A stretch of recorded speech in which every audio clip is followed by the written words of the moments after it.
Hey, what up, guys?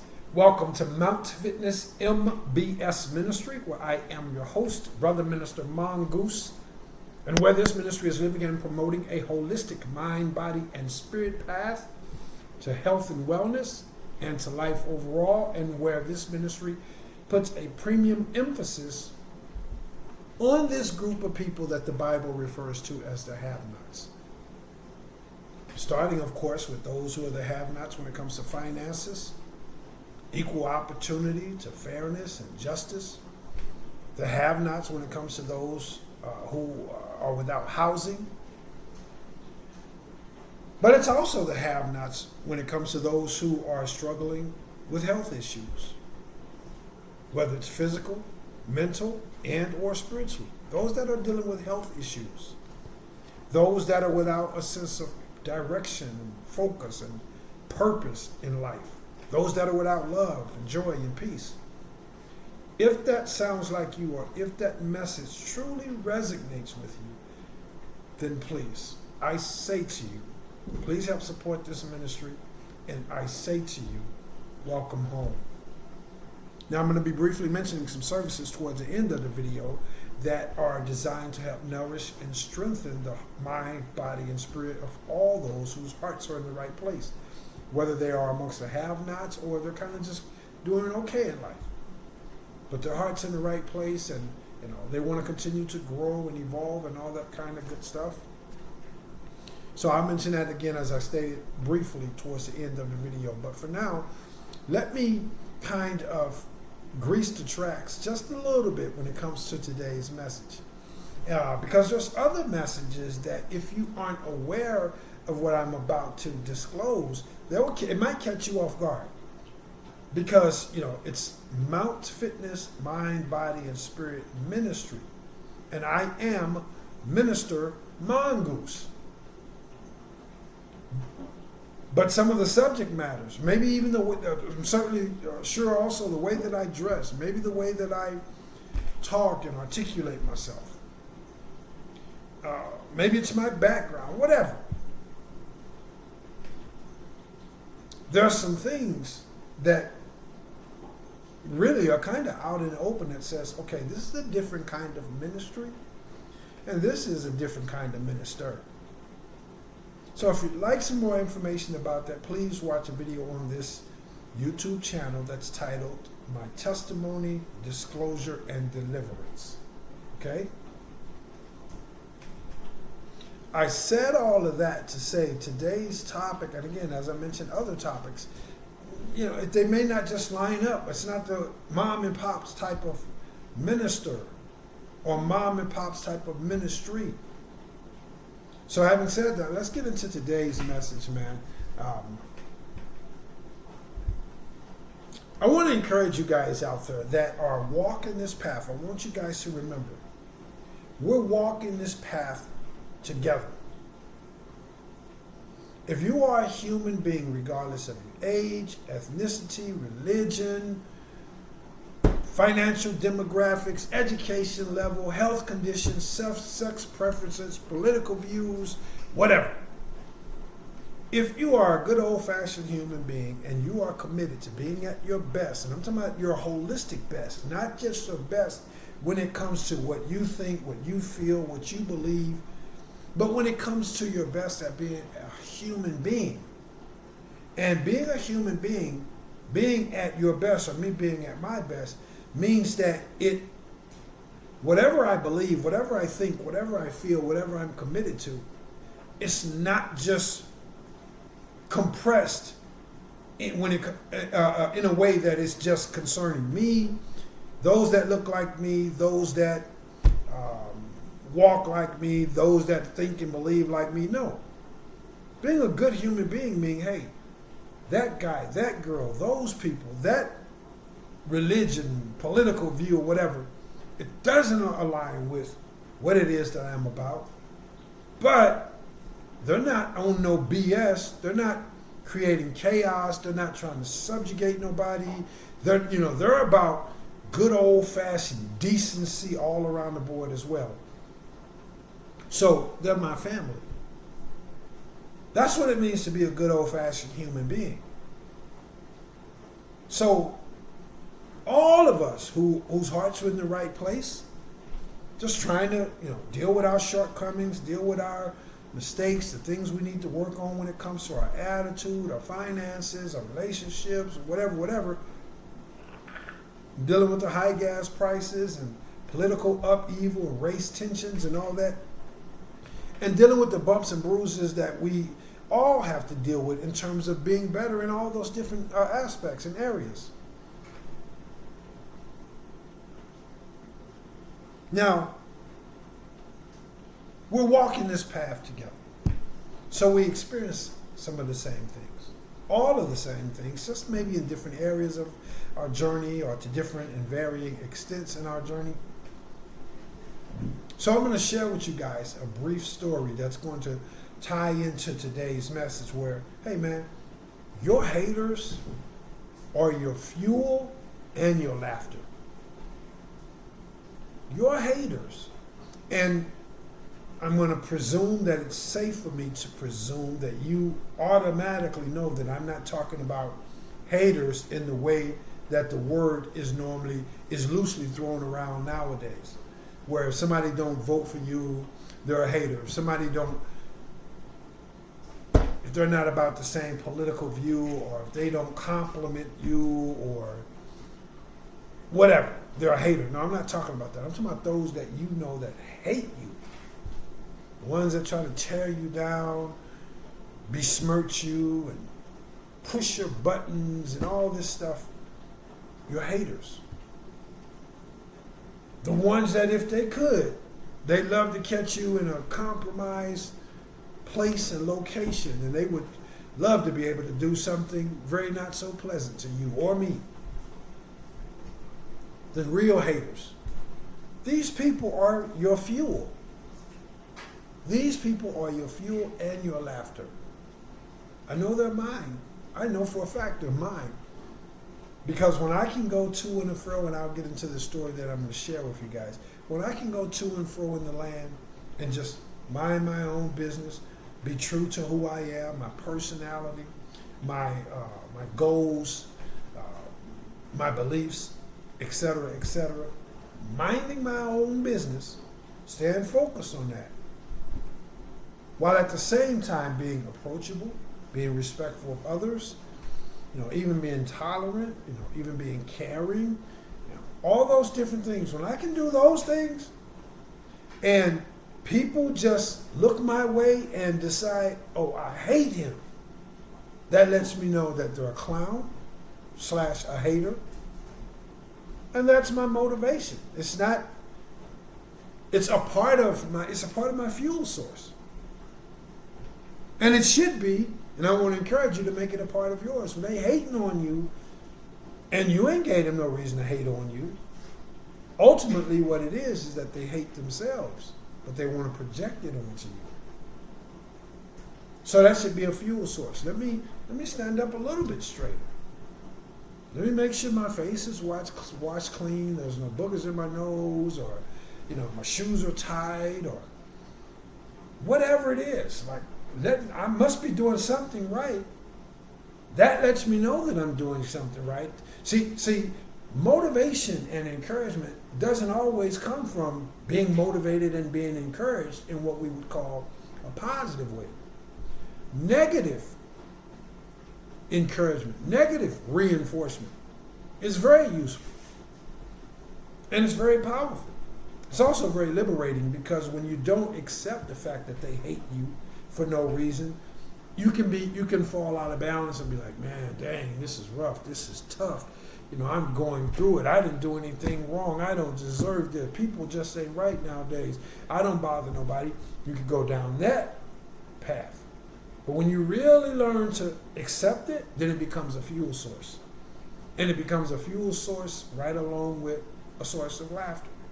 You can't make these ridiculous, pathetic people up. You really can't. You can't make them up. If you had a pen and paper, you couldn't sketch them up. You couldn't dream them up. You couldn't use your imagination to come up with people that are as ridiculous as these clowns. This is what they are. And we have a sense of empathy and some sympathy, and we kind of we feel sorry for them because we're good at heart. But because we feel sorry for them, don't mean we're not going to call a spade a spade. I feel sorry for them because they really are in a horrible place to be in life where someone could just walk up. I mean, if I put myself in their shoes, like, wow, I'm having a great day, I'm just getting along with the day, but then somebody walks up and bam, without them doing anything or saying anything or anything, my day's through. It's over with now. My place in the grocery store while I'm waiting in line, I was just chilling, can't wait to get home to watch the movie or be with the spouse or whatever. And then this guy walks in, this girl walks in and stands over there, and I see them walk by, and all of a sudden that mood, that moment, that week, those few hours, whatever, is shot. It's ruined. That's a horrible place for people to be in. So we have empathy for them. We want to see them get better, but you can lead a horse to water, but you can't make them drink. They don't want to take a look at themselves. And so they continue to operate in a circle, orbit of perpetual self-inflicted pain, horror, and suffering. It's not that guy's fault. It's not that girl's fault. And if they're not going to put in the work, they're going to continue to rotate in that orbit. But what makes them a fuel source is when they don't do their own inner work and then they try to project that onto you. They begin to mean mug you. They begin to walk by and try to intimidate you in your personal space. They, do all the little goofy things that we know the narcissistic people do. And when they do that, it's going to be an enormous fuel source for you when you just accept it for what it is and burn it as fuel. Sit up straighter. Work even harder.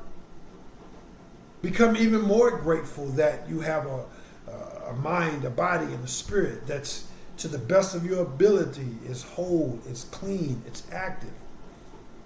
You're working on yourself. Work even harder on that. Work even harder on the job. Work even harder on sitting up straight, or whatever it is. Work even harder on losing that weight. Work even harder on saving your money to buy that house. It's a fuel source. Stop running from it. When you really, really get this, you stop running from it and you accept it and you begin to burn it as fuel. And it literally helps you. It literally fuels you. And again, don't forget the laughter. Because a life without laughter is a life not worth living. There has to be some laughter somewhere. And I mean some good, healthy laughing. Not no, good old smile or a little chuckle. I'm talking about that. You know what I'm talking about. A good laughter. This is what they are. When you really, really sit down and think about it, and then you think about not just the fact that they're hating, and that's funny, but some of the way they go about it, like some of the dudes rolling their eyes, and that's what I'll get into. Some of the dudes, men, so-called masculine men, with the muscles, the beards, or whatever, the tattoos, the biker shave, the long dreadlocks, and whatever, so-called men. Rolling their eyes. You walk by and all of a sudden they start dancing and twitching and twerking. Just become totally obnoxious. Like, what is this? It's what it is. It's something that's worthy of laughter. You deserve to get a laughter out of that. And you guys probably are at the workplace or wherever it is that you are. When you sit back and think about it, the way that they try to express their hatred towards you or project their hatred and their insecurities and all that onto you. The way they go about it, the methods, the tactics, and the way they behave, their conduct and all that, it's laughter. You may have some guy, in my case, I got to get to the story, guys. In my case, it may be some guy that's, I'm a full-fledged senior citizen. I don't necessarily give my age out, but I'm a senior citizen. Full-fledged, make no mistake about it. I may have a guy that's 23, 33, even 40-something years of age. He wants to challenge me to a lifting contest or whatever. He wants to, just challenge me or disrespect me. And sometimes what's that much more rewarding to me, what's more of a fuel for me is not only is this guy oftentimes less than half my age, or these guys, these clowns, these haters, less than half my age, but oftentimes they're either less than half my size, and I get it, everybody has a gun nowadays. This is for the key word. Everybody comes prepared for that kind of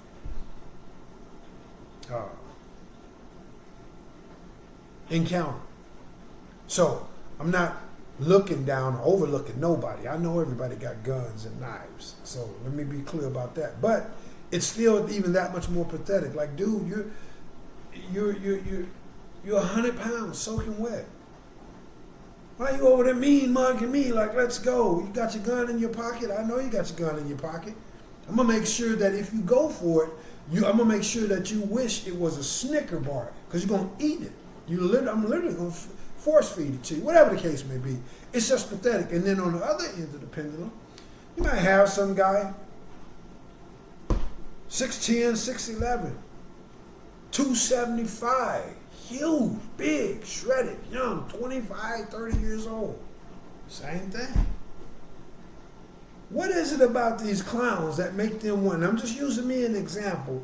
You got your own examples in your own situation that are just as comical and that are just as much of a fuel source to you. Like, what is it about this big goofy dude? Now, he's 3 or 4 times my size, half my age, a so-called a handsome-looking young man, big, powerful, driving a brand new car, walks around with his family and his kids, and that's hilarious to me. It's a fuel source because, again, hey, I must be doing something right at my age, really. So I got to speed this up, guys. And again, whatever situation or circumstances that applies to you, you use that hatred as fuel and as laughter. Get a laugh out of it. Sit back and think about some of the stuff they do, like walking by and picking their nose, or walking by coughing. You know all the little silly stuff they do. Walking down, some little guy or some huge guy walking down. It's like, dude, let's stop. So whatever your situation may be, extract the fuel, receive the fuel, and embrace the laughter, because it's funny. It really is. So just real quick, there's a situation. Again, there's so many situations for me where. But anyway, there's a group of young guys. I'm gonna say probably from 22 to maybe even 30 something, 33, 35 maybe. And there's probably about 5 of these little clowns. Let's just call it what it is. And every day they see me, it's, the kind of behavior that I just mentioned. Mean mugging, walking by close, invading your personal, trying to invade my personal space, mean mugging me, and dancing around, and so-called rapping like they're rapping to a song, but using words that it's obvious they're talking about me or whatever. So again, I'm a grown man. I'm a senior citizen. Been there in terms of me being able to handle that and deal with that appropriately, no problem. So I take the necessary step to stay focused, leave the immediate area, whatever. So this has been going on for a while, for a long while. I'm probably going to have to come back and make a chapter 2, because by the time I tell this story, I'm not going to get into the real meat of the matter. So there's going to be a chapter 2 on this. So this goes on. This has been going on for maybe 6 months. And yes, it is in a gym location. So, these guys, and I get it, people be in their egos. I was 25 before. I never disrespected my elders, though. And I've done a lot of things that were not good, but I never disrespected my elders. I always tried to learn and absorb, and respect, my elders. I always tried to learn from them. In fact, that's what I did when I was so-called running the streets. That's who I was running the street with, older cats. So we always respected that. But anyway, these cats, day in and day out, day in and day out, day in and day out, rolling their eyes, all the little goofy things that they do. So I showed up not with any ill intentions. I just showed up one day with 2 of my sons.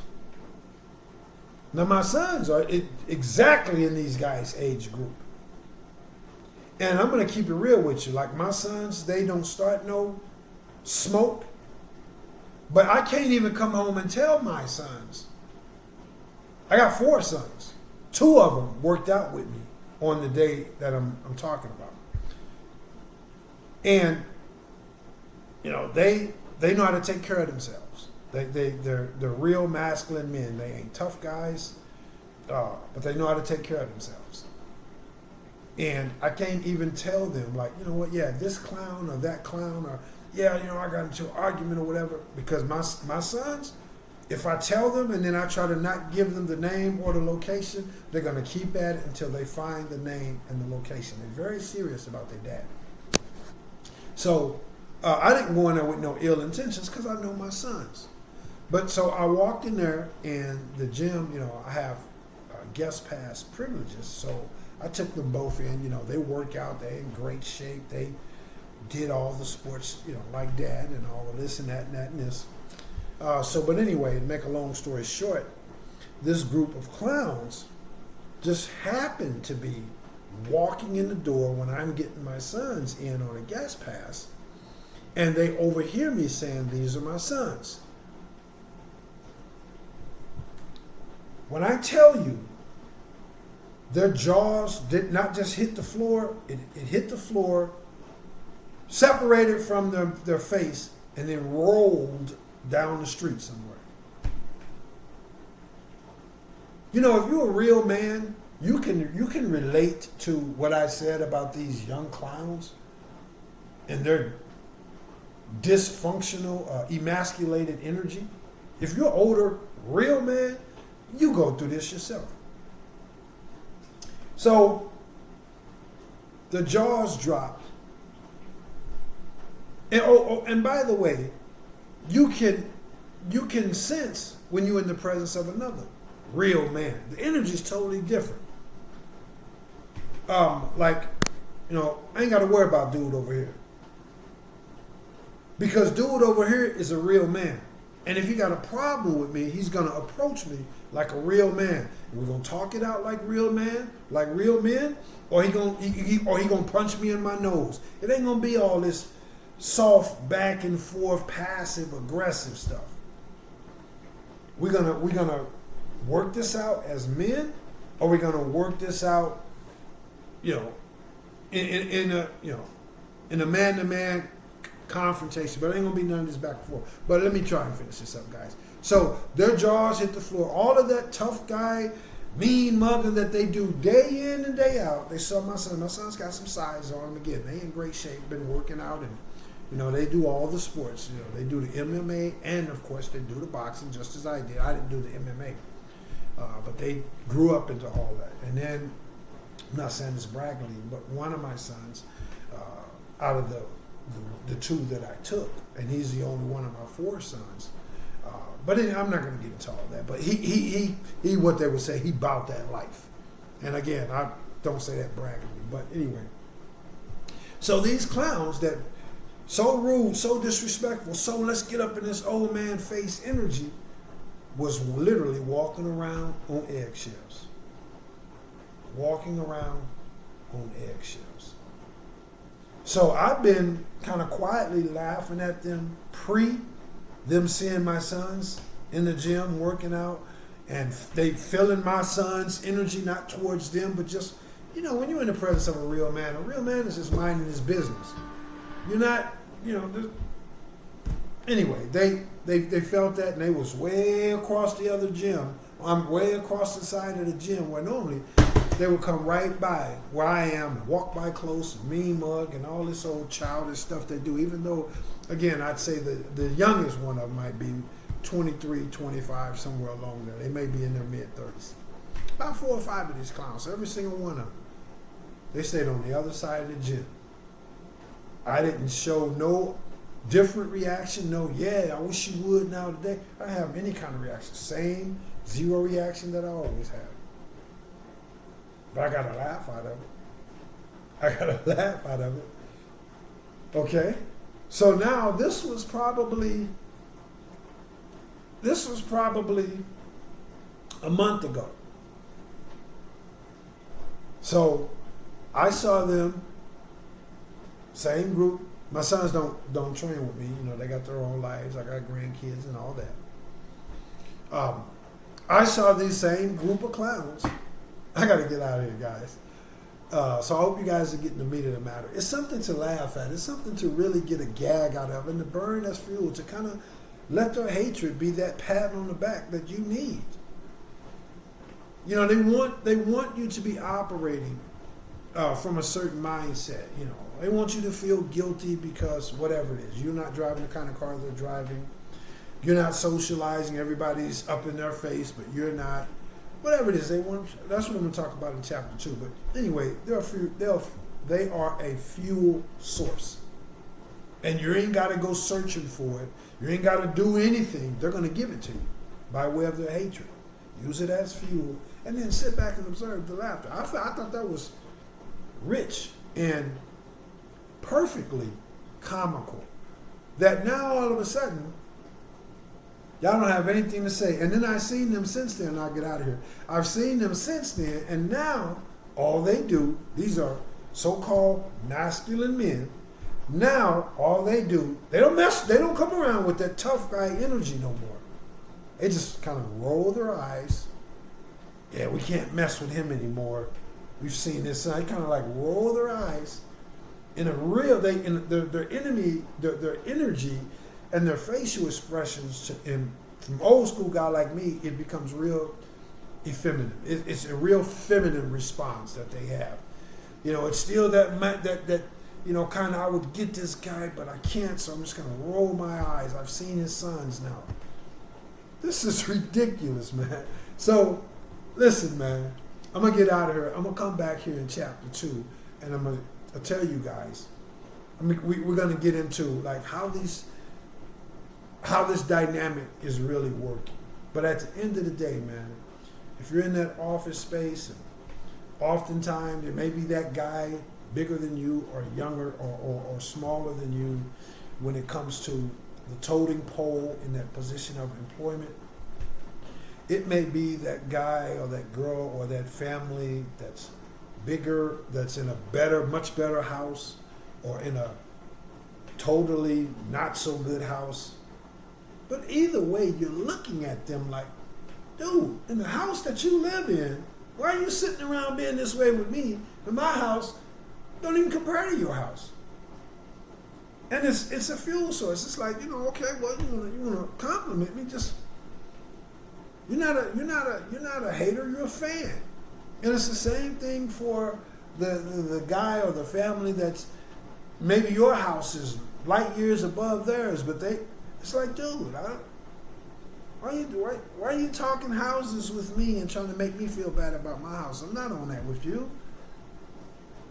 Whatever situation that may fit, use it as fuel and get a laugh out of it. The laugh is I guarantee you, if you stop right now and think about it, all the haters and all their little hateful ways, and it probably kind of pushes your button. It takes a lot for you to just rise above it or ignore it or whatever. No. Stop right now and think about it. Think of how he or she just sits there and cross their legs and twist their face and start tapping on their desk with their ink pen. Or get up and just slam their chair around when they go out of the office, trying to get a reaction out of you or trying to let you know they want to compete against you or they don't like you or whatever. But they get up and throw their chair around and go to the water fountain or whatever. They throw their chair around like they're a 3-year-old. And it's whatever it is, it's been something you've been like, wow, I got to deal with this. No, don't look at it like it. When you think about it, it's, wow, really? Really? It's a compliment in terms of, well, I must be doing something right, because that guy that's maybe not doing as well as you, or that girl that's maybe is not doing as well as you, she's kind of hating on you because she want to be where you are, and you ain't even trying to put her down, and you're looking at her like, what are we doing? This is. I mean, you want to embarrass yourself, go right ahead. And it's the same thing with the guy or the girl that may be light years ahead of you. It's like, aren't you supposed to be bigger than that? Aren't you supposed to? It's hilarious. It's hilarious. And again, it's a pat on the back. So I got to get out here, guys. Listen, the services consist of philosophical counseling, clean-hearted spiritual teachings and practices, youth and young adult mentoring and counseling, and certified fitness training.